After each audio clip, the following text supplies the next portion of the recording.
Gentlemen, what's happening? My name is Nate. Welcome to the channel. It was a busy week and a little demoralizing. I'll get to that in a minute, but it was a power-packed week of a lot of great fragrances. I enjoyed a lot of the fragrances that I wore, including one. It was the first time ever wearing it, and I was like pleasantly surprised by it, and it's actually become one of my favorite fragrances. The smell from the atomizer is a little weird, and we'll talk about that one. It's on Saturday, but a lot of great other options today, including today I'm wearing one that I'm not really sure about. Let's jump right into this and talk about it. But first, about the 75 hard challenge. Last weekly rotation, I said that I was doing the 75 hard challenge. I failed hard. I have a pre-existing back injury that I'm still trying to heal, and I'm trying to find a fix for that, but the work that I do right now and the job that I have puts so much strain on my back to the point where I collapsed on a job. Got to the point where I actually passed out and I blacked out. I didn't know where I was, but all that was originating from my back pain. That led me to throw up and stuff like that. But it's not an excuse by any means. I'm not a guy of excuses at all. I'm going to try to hit it again, maybe in a month or so. I want to try to get my body into a better state of being before I take on a 75 hard challenge. I hate losing. I hate failing. I hate losing. I told a few people that I failed and they laughed at me. The first response from them was a laughter. Obviously, those are nasty people, and I don't want them in my life. But this is just a side thing, and we'll get into the weekly rotation. But be aware of when you tell your failures to someone, what is their response? And that should shed a light on how they really feel about you. If they think that you're a loser, and you tell them that you failed at something, and they laugh at you, or they think it's just normal, get rid of that person out of your life. Your life will improve tenfold.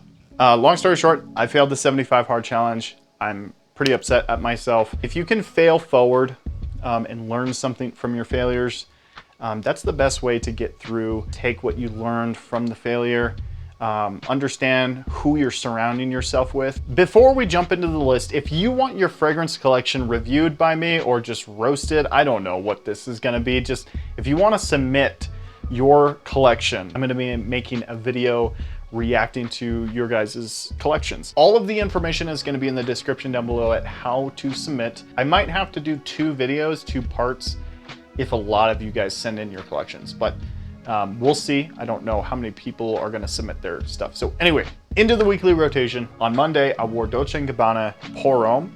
This is turning out to be one of my favorite fragrances that I own. It's like super just fresh, aromatic. It's like that Italian fresh cologne that I'm really just fallen in love with. It's super pleasant. It's super stunning too.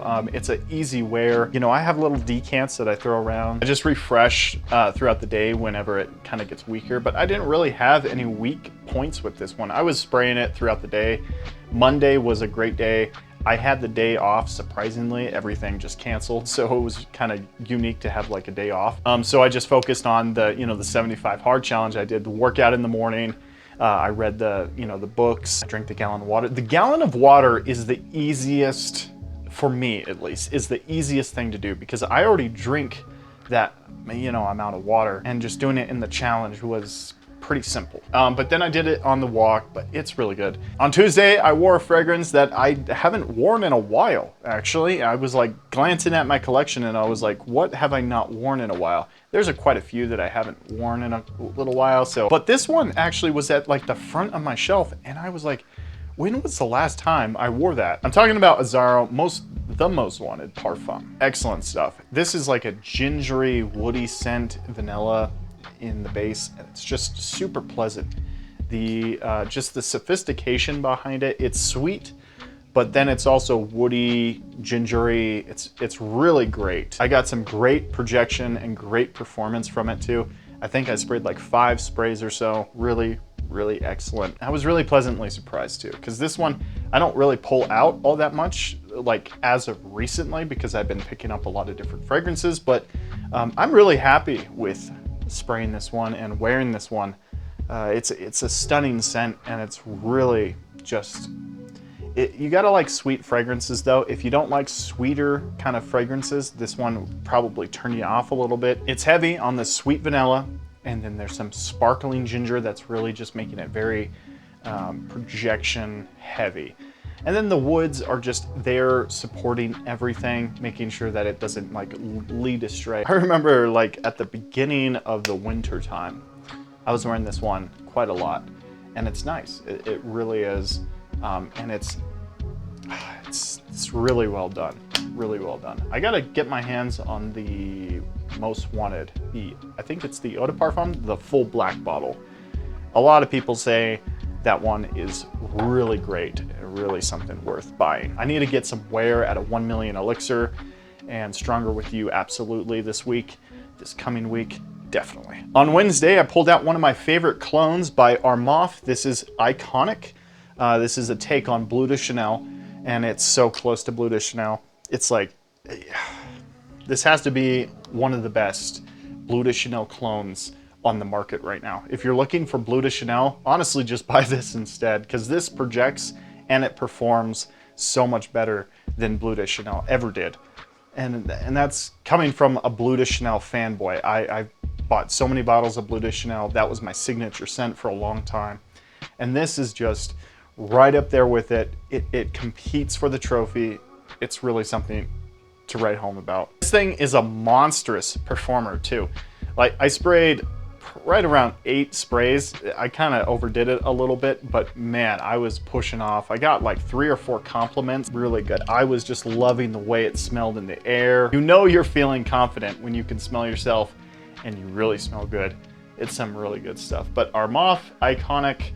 Guys, if you are into Bleu de Chanel at all, if you're not into Bleu de Chanel, maybe don't pick it up, because it's super redundant to have Bleu de Chanel and this. But if you're into Bleu de Chanel, or if you're running out of Bleu de Chanel, pick this one up. This is so worth the price. And it's like half of the price of the Eau de Toilette Bleu de Chanel, which doesn't perform really well. So on Thursday, I pulled this bad boy out again. This is Valentino Uomo Born in Roma Intense. It's a little pricey.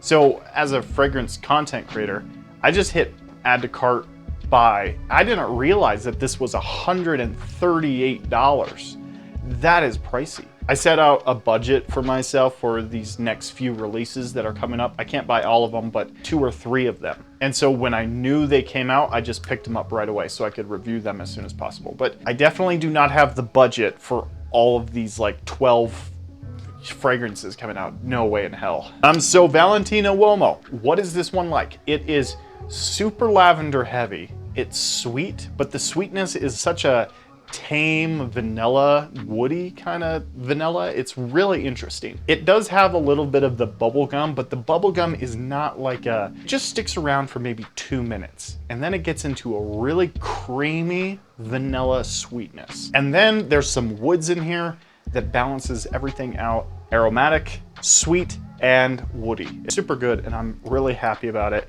The year is off to a great start. You gotta like sweet fragrances though. This is a sweet dominant fragrance. Don't get that confused at all. On Friday, I went to the mountains. I was doing some photo shoots up in the mountains, and it was cold, it was freezing. So I wear Spice Bomb Infrared. Wow, this stuff, I haven't wore this in a while.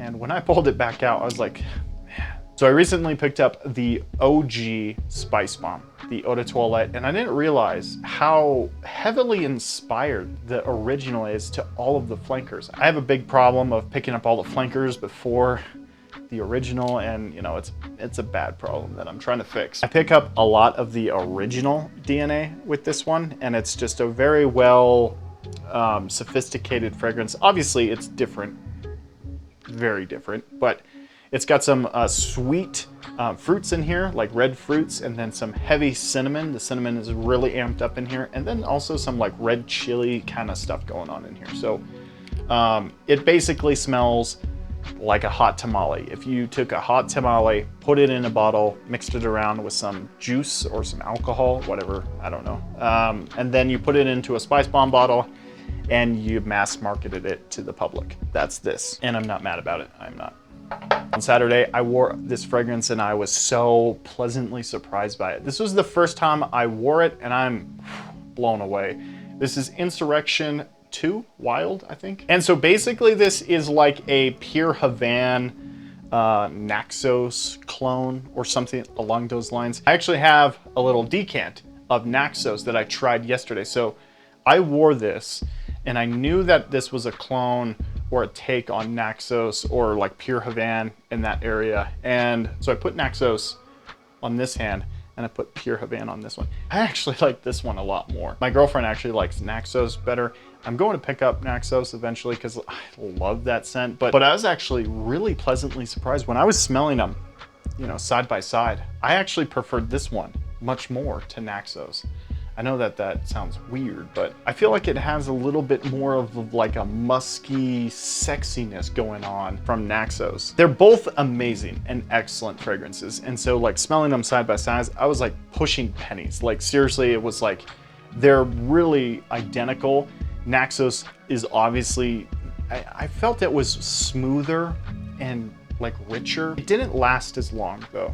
Naxos wore off while this one actually like carried on for quite some time. So, you know, there was some differences. I didn't really pick up too much differences, but I'm definitely going to be buying a bottle of Naxos in the coming future. I just want that stuff. And it seems to be a little bit better than this, but this is really good. Smelling it from the atomizer, it didn't really excite me. So I've been sitting on this one for a few weeks now because I bought it and then I just let it sit. And I was going back to the atomizer and I was like, I don't want to wear that. And then I actually wore it and I was like, whoa, this is really good. Anyway, that is an interesting fragrance, definitely. And so today I'm wearing Cologne by Parfums de Marly. I wanted to just, you know, use a little bit more that I have in here. I probably have one more wearing out of this. I'm indifferent about this one. It's very like earthy, spicy, sexy, but it's not something that I probably will buy because I'm torn about it because I'm wearing it today and that means I really like it. But at the same time, I know if I bought a bottle, it would just sit on my shelf. I would wear it maybe twice a year. Having a little decant like this or, you know, sample is like, this is the amount of wear I would get out of it, honestly. It's a mixed bag because I do like the scent profile. I feel like really masculine, dirty, like it's like a dirty, sexy, spicy, but there's a little bit of a fresh spicy. It's unique. It's really, really unique. It's got like earthiness, you know, some herbal aspects. And I don't know, I like it. I like it a lot, but at the same time I don't. And so it's really a mixed bag. This is my ultimate indecisive fragrance that I've ever bought. I love the bottle too. The bottle is great, but you know, maybe when I have a bunch of money to just throw around, like just buy Bugattis, you know, maybe then I'll buy it. But until then, listen, if you guys like fragrance related content, hit the subscribe button. I'd love to have you back. And as far as the 75 hard challenge, I failed. I'm still doing the water every day, reading, trying to hit the gym at least 4 times a week. But as far as doing it like every day for 75 days, I failed hard. Fail forward. I'm gonna be coming back and I'm gonna be doing it again because I was so excited for it. Take care guys, and we'll see you tomorrow.